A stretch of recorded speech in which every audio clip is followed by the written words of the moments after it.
te bénissons, nous glorifions ton nom, c'est toi que nous adorons. Merci parce que nous croyons que tu as agréé nos louanges, nos dîmes, nos offrandes. Maintenant, nous voulons t'écouter. Parle-nous. Que ton Esprit Saint prenne l'autorité sur notre pensée, notre cœur pour recevoir ta parole.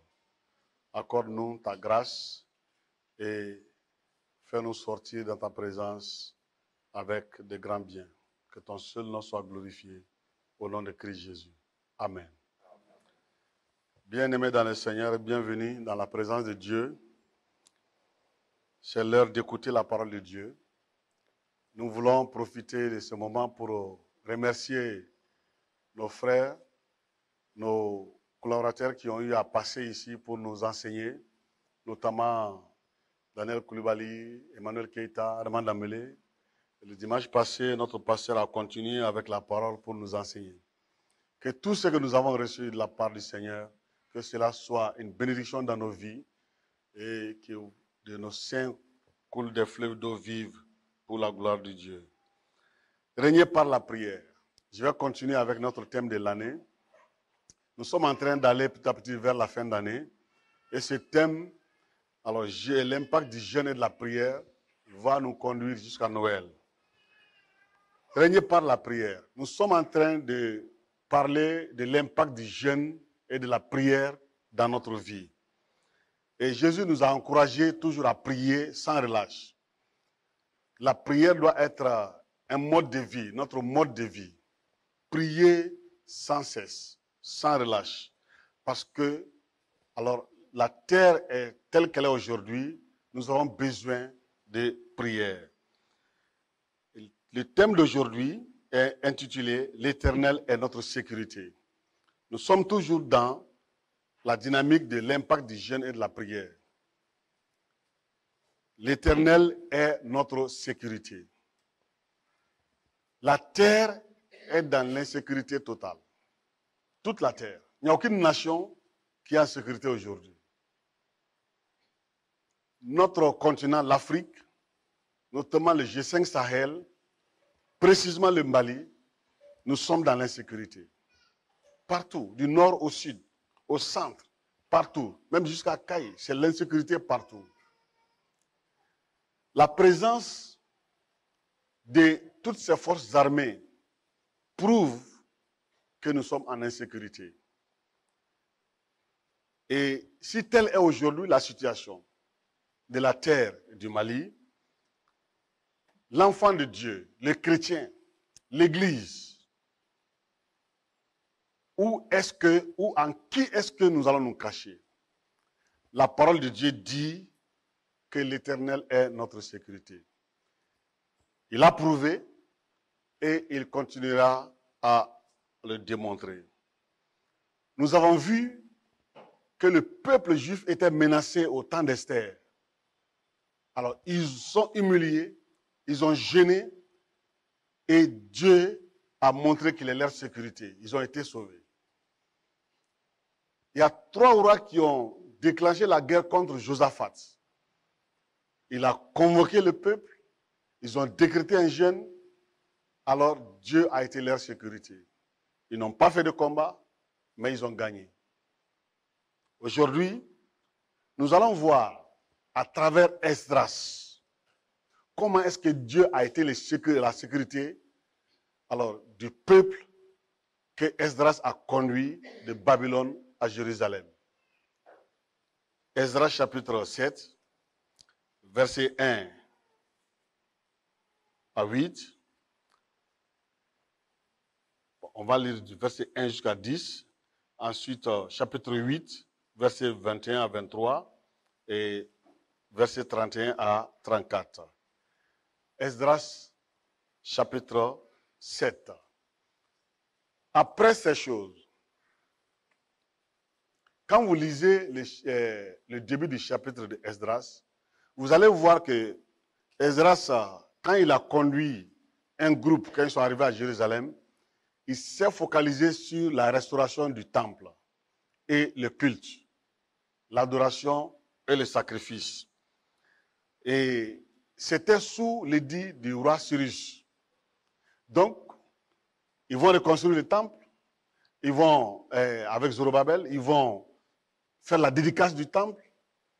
Le roi Cyrus, alors, n'est plus là. Après ces choses, maintenant, Astakerkès devient roi de Perse. Ensuite vint Esdras, fils de Seraja, fils d'Azaria, fils de Ilkidja, fils de Shalom, fils de Sadok, fils d'Achitoub, fils d'Amaria, fils d'Azaria et fils de Merajot, fils de Zerecha, fils d'Uzi, fils de Bouki, fils d'Abishua, fils de Phiné, fils d'Éléazar, fils d'Aaron, le souverain sacrificateur.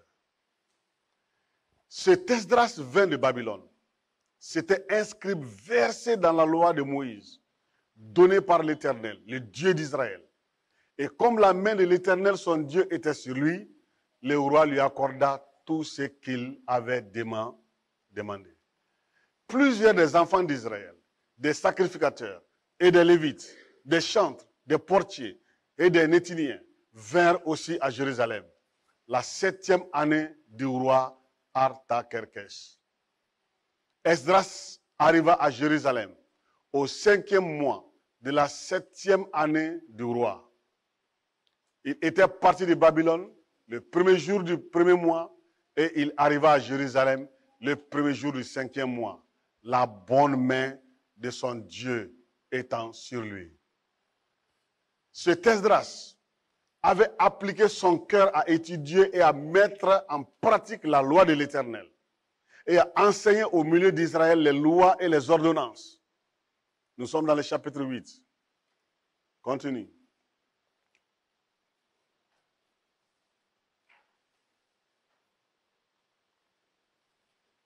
Tu es à la fin du verset 34? Ok. Ce que nous lisons ici, dans ce livre d'Esdras, est très important. Premièrement, qui est Esdras? Mais avant cela, comprenez que nous sommes à la fin alors de la captivité de Babylone, avec le prophète Jérémie qui avait prophétisé que les enfants d'Israël vont aller en esclavage. Ils seront dispersés pendant 70 ans et après, ils vont revenir. Et nous sommes à la fin de ces 70 ans. C'est un retour maintenant. Il y a eu le premier retour avec Zorobabel qui est venu avec une vague. Ensuite, deuxième retour avec Néhémie. Troisième retour avec Esdras. Alors, pendant ce temps-là, qui est Esdras? Esdras, la Bible dit qu'il est un petit-fils, un arrière-petit-fils d'Aaron. Donc, il est descendant des sacrificateurs, donc il est sacrificateur. Donc, il se connaissait, il savait qui il est. Et voilà pourquoi le texte dit qu'il était versé dans la loi de Moïse, la loi que l'Éternel a donnée à Moïse. Esdras savait qu'il était important pour lui d'être en communion avec Dieu. Et c'est ce qu'il a vécu, il a appliqué son cœur à cela. Il était à l'étranger. Cela ne l'a pas empêché de servir son Dieu, de maintenir sa vie spirituelle et de donner son cœur à son Dieu. Fils des sacrificateurs, Aaron. Aaron a été choisi par Dieu. Et tout ce que Aaron avait comme habit était à l'image du Fils de Dieu, qui n'était pas encore révélé. Voilà pourquoi Dieu lui-même a dit comment on devait coudre l'habit et tout ce qu'on devait mettre sur l'habit. Quand vous les prenez un à un, chaque partie est un type du Fils de Dieu. Et Aaron était en train de faire le travail que le Fils de Dieu avait déjà fait dans le ciel, parce qu'il est sacrificateur à perpétuité.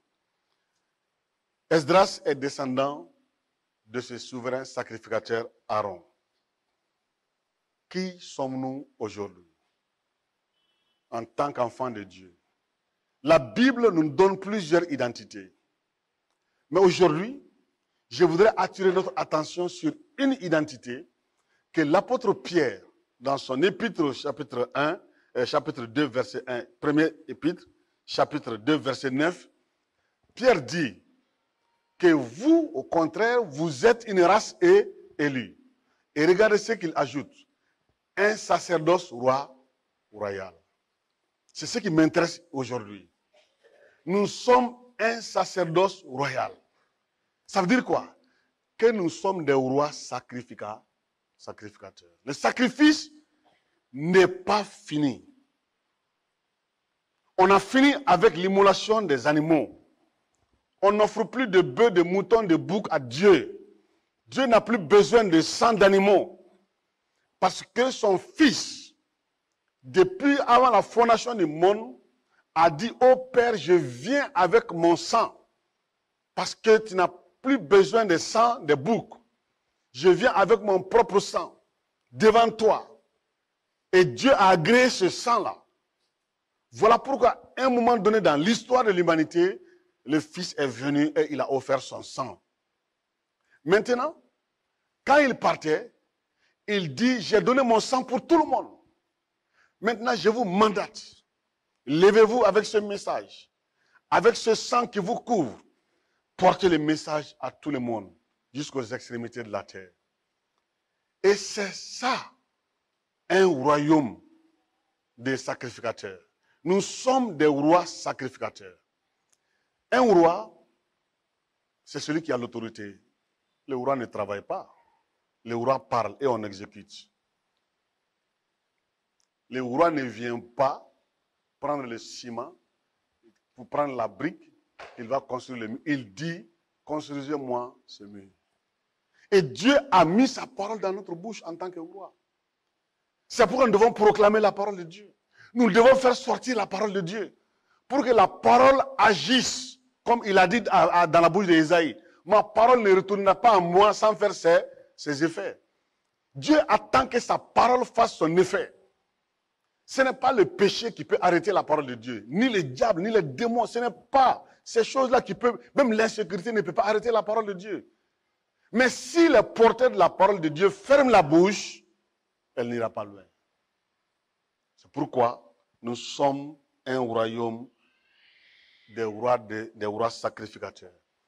Et Pierre dit que nous participons à l'aspersion du sang de Christ. Quand Dieu nous voit, chers frères et sœurs, il nous voit à travers le sang de Christ. Nous sommes couverts par le sang de Christ. Et là, sous le sang de Christ, il voit des rois sacrificateurs. Ça, c'est une identité très forte et très élevée. Dieu te voit en tant que roi, reine, sacrificateur. Et tu dois offrir le sacrifice. Tu dois participer au sacrifice, au sacerdoce. C'est un ministère que alors Dieu nous donne. L'apôtre Pierre est en train de nous dire que nous sommes tous dans ce ministère. Esdras a compris qui il était. Et dans l'insécurité que nous vivons aujourd'hui sur la terre, l'enfant de Dieu doit savoir qui il est. Qui il est. S'il sait qui il est, il reste tranquille. Il reste une force tranquille. Il ne fuira pas à gauche ni à droite, mais il prendra son repos dans le Seigneur. Esdras, quelle était sa force? Les versets 9 à 10 nous transmettent cela. Verset 9 à 10. Qu'est-ce qui est écrit là-bas? Il était parti de Babylone le premier jour du premier mois. Et il arriva à Jérusalem le premier jour du 5e mois. 5 mois de marche. 5 mois de marche à pied. Mais regardez bien ce qui suit. La bonne main de son Dieu étant sur lui. Cet Esdras avait appliqué son cœur à étudier, à mettre en pratique la loi de l'Éternel et à enseigner au milieu d'Israël les lois et les ordonnances. Esdras Voici sa force. La bonne main de l'Éternel était sur lui. Quand vous lisez les chapitres 7 et 8, l'expression la bonne main de l'Éternel revient 7 fois. 7 fois dans les 2 chapitres. La bonne main de l'Éternel était sur Esdras. Pourquoi? Premièrement, Esdras avait appliqué son cœur à méditer la parole de Dieu. Ça, c'est un point important et intéressant pour nous aujourd'hui. Aucune force ne l'a obligé. Il a décidé volontairement d'appliquer son cœur. C'était un jeune qui était à l'étranger. Il n'avait pas la Bible entière, comme nous l'avons aujourd'hui. Peut-être même il n'avait pas tous les livres des prophètes. Mais ce qu'il avait entre ses mains, il a appliqué son cœur à étudier cette parole-là. Parce que c'est la parole vivante de Dieu. Aujourd'hui, tu appliques ton cœur dans quoi et quoi. C'est ça, le vrai problème. La plupart des chrétiens aujourd'hui, nous appliquons nos cœurs, nous remplissons nos cœurs par d'autres choses. Par des choses qui ne nous grandissent pas. Des choses qui ne nous édifient pas. Des choses qui remplissent notre pensée avec des pensées mauvaises. Et nous pouvons raconter beaucoup de choses. Il y a des jeunes, quand vous allez les demander en matière de football, ils vont commencer à vous citer les noms de tous les grands footballeurs du monde. Mais demande-leur de citer un seul verset de la Bible. Ils ne pourront pas. C'est écœurant aujourd'hui, quand vous partez dans les camps, généralement, les dimanches soirs, on termine le camp avec un concours biblique. Et les questions, les orateurs donnent des questions par rapport aux enseignements qu'ils ont donnés. Et avant, les gens étaient pressés pour que le concours arrive. Mais maintenant, là, les jeunes fuient les concours bibliques dans les camps. Et on est en train de les forcer, de les pousser. Ils fuient des questions bibliques. Par contre, quand vous les demandez sur les choses du monde, ils vont vous faire, commencer à vous faire un étalage jusqu'à ce que vous allez dire, bon, c'est bon comme ça. Ils deviennent des experts dans les choses mondaines, mais nuls dans la connaissance de la parole de Dieu. C'est écœurant pour l'avenir de l'Église. Nous appliquons notre cœur à faire quoi. Esdras a appliqué son cœur à méditer la parole de Dieu. Aujourd'hui, l'Église a besoin des leaders du type d'Esdras. Des leaders qui aiment la parole de Dieu, qui vivent la parole de Dieu, qui mangent la parole de Dieu, qui appliquent leur cœur à méditer et à comprendre la parole de Dieu. L'Église a besoin des types de pasteurs comme Esdras. Non seulement des types de pasteurs comme Esdras, même des leaders chorales, des leaders de femmes, de jeunesse, de tout département dans l'Église. Si vous n'aimez pas la parole de Dieu, vous n'appliquez pas votre cœur dans la méditation de la parole de Dieu, vous allez diriger votre groupe, vous allez tout faire sauf le spirituel. Je vous ai parlé ici de l'adoration. Vous allez donner des bruits à Dieu, mais vous n'adorez pas. Et aujourd'hui, quand vous regardez les départements, comment ils sont dirigés, c'est cela. Des leaders de culte qui n'appliquent plus leur cœur à méditer la parole de Dieu.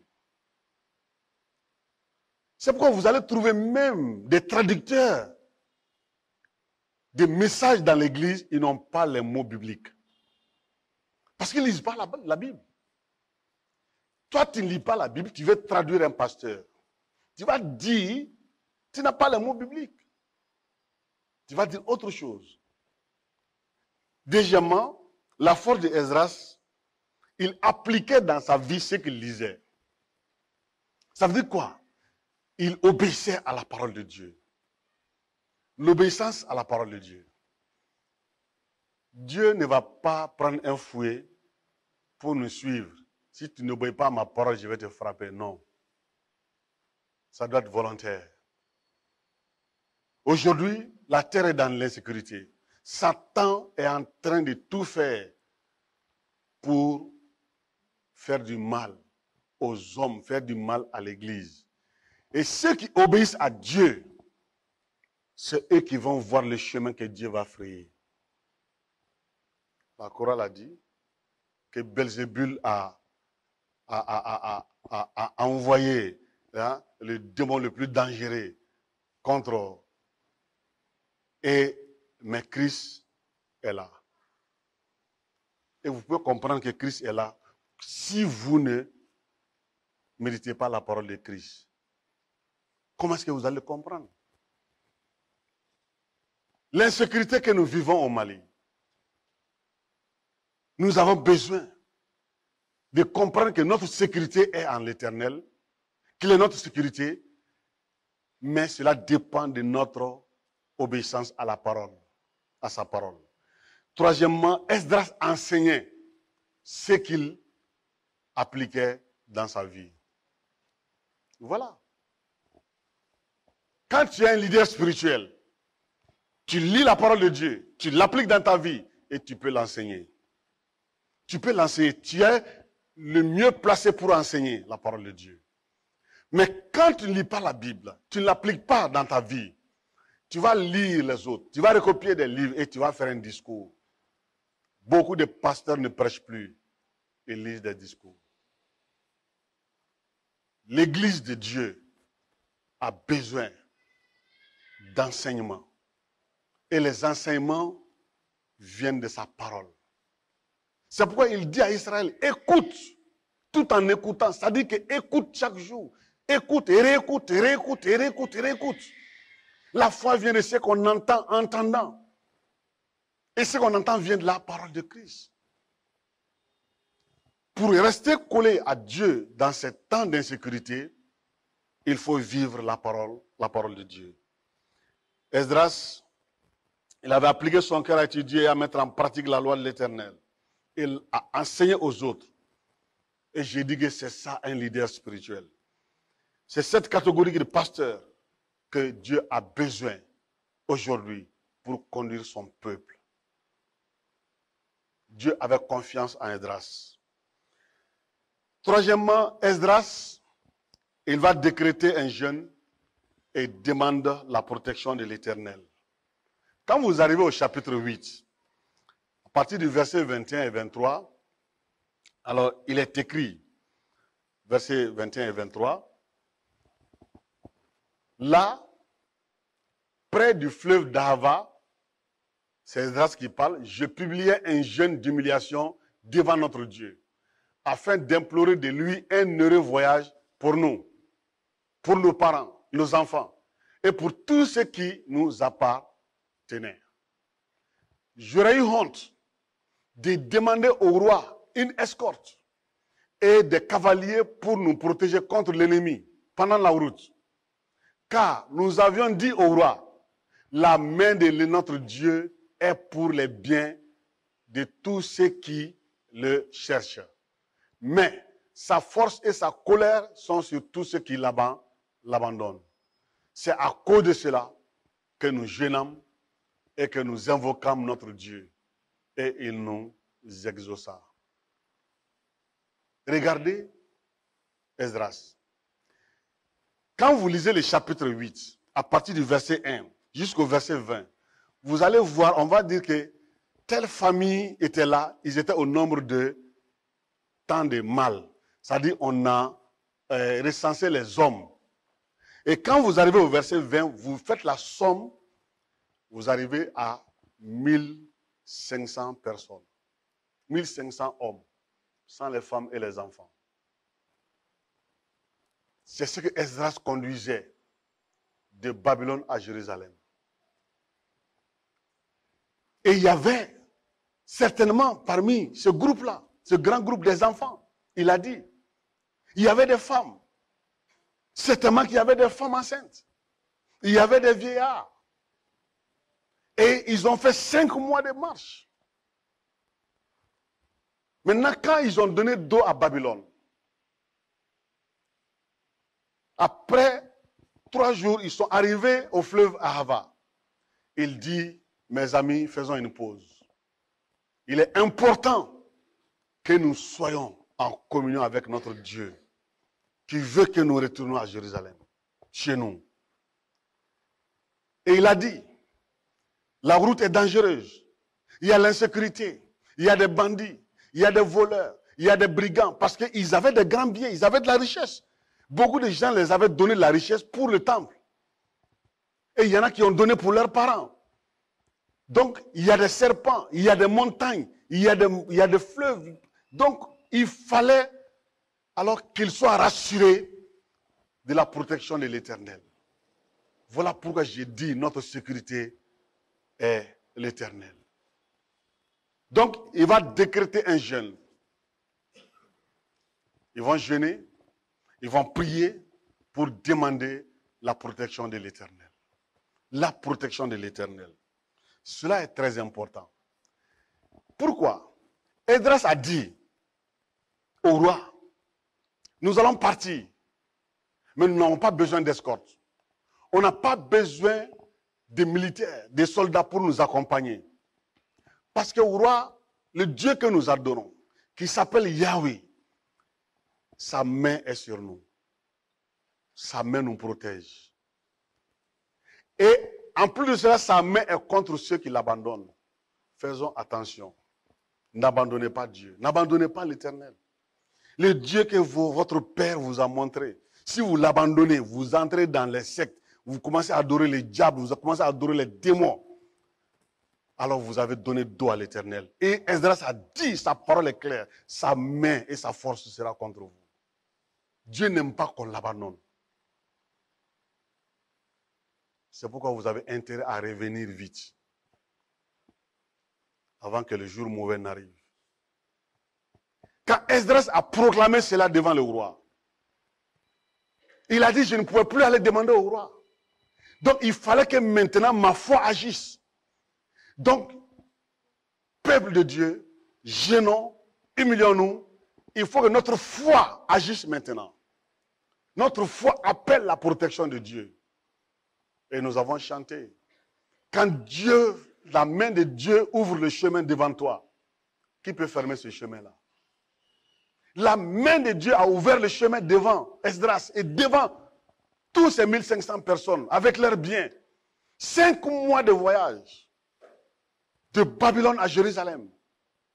Ils sont tous arrivés sains et saufs avec leurs biens. Personne n'a disparu. Ça, c'est la main de Dieu. Mes frères, il est temps que nous comprenions que l'insécurité que nous vivons dans notre nation, dans nos nations, dans le G5 Sahel, en Afrique, dans le monde, notre sécurité, c'est Dieu. Notre sécurité, c'est l'Éternel. Lui seul peut nous protéger. Ce ne sont pas les organisations humaines qui peuvent nous protéger. Non. Dieu a d'ailleurs dit dans Hébreu que les fondements de tout ce que les hommes ont fait seront ébranlés. Il va les ébranler. Seul ce que lui a fait, les fondements vont rester. Esdras, il s'est appuyé sur Dieu en jeûnant et en priant pour le voyage. Beaucoup pensent que ce n'est pas la peine de prier pour un déplacement, de jeûner même pour un voyage. Vous pouvez décider de quitter d'un quartier de Bamako pour aller dans un autre quartier. Vous voulez comme ça, vous prenez votre moto, pif, faites attention. Il se peut que vous n'arrivez pas là où vous voulez aller. C'est pourquoi nous avons besoin que Dieu soit notre protecteur tous les jours. Vous avez un grand voyage. Prenez le temps. Humiliez-vous devant Dieu. Demandez sa protection. Parce que c'est sa seule protection qui est garantie. En tant que conducteur d'église aujourd'hui, conducteur du département d'église, en tant qu'homme, tu as ta famille, ta femme et tes enfants dans cette terre d'insécurité. Qui va protéger ta famille? Vous qui êtes en mission au Mali, vos familles sont derrière vous. Qui va protéger votre famille? Qui va protéger ton mari et tes enfants? Qui? C'est pourquoi nous avons besoin des jeunes, les jeunes qui demandent la protection de Dieu. Esdras l'a compris et il l'a appliqué. Mes frères, quand nous jeûnons et que nous proclamons la parole de Dieu, elle agira. Avec les pasteurs, je les ai encouragés et ils sont déterminés à rester, quelle qu'en soit l'issue de l'insécurité. Et les villages sont en train de faire des compromis avec les terroristes. Et voilà qu'il y a un village, ils vont faire alors leur accord. Le chef de village a convoqué tout le monde sur la place publique. Et il a dit, bon, nous avons fait un accord avec ces gens-là. Voilà. Ils nous disent, ils ne veulent plus entendre de musique dans le village. Pas de manifestation ni rien. Deuxièmement, toutes les femmes doivent s'habiller en leur broumboussi là. Et troisièmement, si tu cultives, chaque 20 sacs, tu donnes un sac. Tu leur donnes un sac, ça c'est la dîme. Donc celui qui ne respecte pas cela, alors tu auras ce que tu auras gagné. Et le pasteur était là. Après le chef du village, il a demandé la parole. Et les terroristes étaient là, ils étaient présents. Le pasteur dit, chef du village, nous avons entendu ce que tu as dit. Mais vous tous, vous savez que nous sommes des chrétiens, on est là. Notre culte ne va pas sans les instruments. Nous ne pouvons pas arrêter de jouer parce que nous jouons la musique pour notre Dieu. Ça fait partie de notre adoration. Un.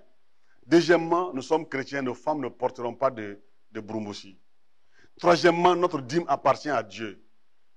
Donc, dites cela à l'autre camp et prenez mon numéro, donnez-leur. S'ils ne comprennent pas, je vais moi-même aller les expliquer. Et quand on a transmis ce message à l'autre camp, ils ont envoyé quelqu'un pour dire au chef de village, dites aux chrétiens qu'on n'a rien à voir avec eux. Vous voyez? Dieu soit loué. Esdras a dit, j'ai dit au roi que nous n'avons pas besoin d'escorte. La main de notre Dieu est pour le bien de nous. C'est comme s'il a dit à Dieu, c'est toi, hein? On va marcher, on va traverser. Tu dois nous garder. C'est toi qui nous protèges. J'ai déjà parlé, j'ai déjà donné ton nom, j'ai proclamé ton nom. Donc il a jeté la balle dans le camp de Dieu. Et il est temps aujourd'hui que l'église de Dieu se comporte comme Esdras. Que les pasteurs, les serviteurs de Dieu, les leaders dans l'église se comportent comme Esdras. Voilà notre sécurité. C'est là notre repos. Et dans le verset 31 à 34, vous allez voir, ils vont arriver à Jérusalem sans problème. Ils vont aller au temple pour donner tout l'argent qu'on les avait donné pour le temple. Et quand ils vont arriver là-bas, il va dire encore, la main de notre Dieu fut sur nous et nous préserva des attaques de l'ennemi et de toute embûche pendant la route. Et ils vont donner l'argent au temple. Ils vont tout alors noter dans le cahier. Et Esdras dit, Seigneur, merci. Jeûnez, priez pour que Dieu conduise ta famille. Jeûnez, priez pour que Dieu conduise le département que tu conduis dans l'église. Jeûnez, priez pour que Dieu conduise son église dans ces temps d'insécurité au Mali. Les jours qui vont venir, ça va être décisif. Soit ça casse ou ça passe. Quand ça va casser très mal. Et quand ça va aussi passer très bien. Nous sommes dans les deux extrémités maintenant. Et qu'est-ce que l'église de Dieu doit faire? C'est de proclamer sa sécurité en Dieu. Notre sécurité est la sécurité de notre pays. Dieu dit, ma main n'est pas courte pour vous sauver. Mais ce sont vos péchés qui constituent un mur et qui bloquent ma main pour vous sauver. Voilà pourquoi nous devons nous repentir. Nous devons commencer à apprendre à vivre sincèrement dans la sainteté, comme Esdras. Donnons dos au péché, mes amis. C'est ce que Dieu nous demande. Et c'est ce que le Mali a besoin. Quand Dieu va tendre sa main pour protéger son église, sa main va s'étendre sur tout le pays. C'est ce qu'il a dit. Si mon peuple s'humilie, cherche ma face et se détourne de ses mauvaises voies, je les répondrai du haut des cieux et je guérirai leur nation. Dieu a parlé. Maintenant, agissons. Et c'est pour cela, la sécurité de Dieu est réelle. Ce n'est pas une utopie, c'est réel, c'est là. Et Jésus va dire dans Matthieu 28, verset 20, « Je suis avec vous jusqu'à la fin du monde. » Tous les jours. Je suis avec vous tous les jours. Quand vous commencez à lire au verset 18 jusqu'au verset 20, tellement que le verset 18-19 parle de la mission, de l'évangélisation, nous avons tellement parlé de cela que ce qui est dit à la fin du verset 20 nous est caché. Je suis avec vous tous les jours. C'est très lourd, très profond. Et Jésus qui parle là, c'est lui, Yahweh, c'est lui, le Dieu Tout-Puissant. Il a dit, tout pouvoir m'a été donné dans le ciel. Je suis le très haut. Je suis le Tout-Puissant. J'ai sauvé les Juifs au temps d'Esther. J'ai sauvé les Juifs au temps de Josaphat. J'ai gardé les Juifs au temps d'Esdras. Et je vous garde aujourd'hui. Je vous protège. Je suis avec vous tous les jours. Donc, notre sécurité en Dieu, c'est 24 heures sur 24 heures. Quand ça ne va pas, Jésus vient, il te chuchote, je suis avec toi tous les jours. L'église, je suis avec vous tous les jours. Je suis avec vous. Ne vous paniquez pas. Je suis avec vous. Je suis là. Et c'est pourquoi le dimanche prochain, je partirai de ce verset pour arriver dans le psaume 91 pour montrer que Jésus est au milieu de la crise. Je suis avec vous. Je suis avec vous. Je suis avec vous. Je suis avec vous. Nous ne devons pas nous paniquer. Tout le monde doit se paniquer au Mali, sauf l'Église. Et si vous croyez en cette parole, que l'Éternel est notre sécurité, restez tranquille, reposez-vous dans l'Éternel. Amen. Je vais conclure en lançant un appel. Dans la semaine, j'ai dit dans la semaine, vois le jour qui vous convient dans ta famille. Si tu n'as pas de famille, vois le jour qui te convient. Jeûne, humilie-toi devant Dieu. Et demande la protection de Dieu pour ta famille. Demande la protection de Dieu pour l'Église. La protection de Dieu pour l'Église et pour le pays. Nous en avons besoin. La protection de Dieu pour nos nations qui sont ébranlées aujourd'hui. Prends le temps. Humilie-toi devant Dieu et demande-le. Confie ta famille en l'Éternel. Personne ne peut se mettre en sécurité aujourd'hui. L'Éternel est notre sécurité.